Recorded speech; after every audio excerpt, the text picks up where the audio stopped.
How would you define intuition?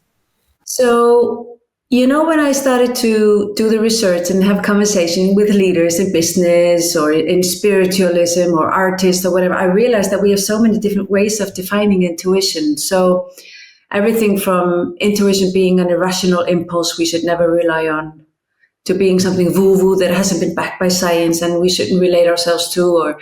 And then in between, there is so much rigorous research around intuition that shows us that intuition is fundamental to our intelligence. And I think that's very important to keep in mind.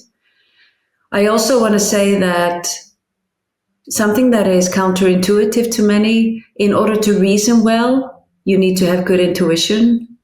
And without intuition, there wouldn't be much innovation. So one of the ways to define intuition is to say intuition is the productive use of unconscious information to make better decisions and actions. What I've done in the last 20 plus years is to really go back to the Icelandic word for intuition, which is InnSæi. And through my work around the film I did and the education program and my book and so on and so forth, we've opened up the Icelandic word InnSæi and looking at like it's created out of in and sæi. In means inside or into, and sæi, the second half of the word, means the sea or to sea.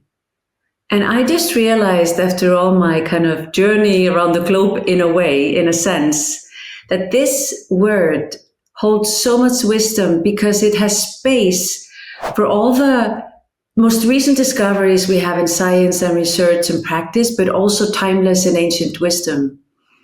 Because it means the sea within, and it refers to the ever-flowing unconscious mind, which is the home of our imagination and intangibility, like feelings and creativity and things that we can't necessarily put into words, but we sense it with our body and whole being.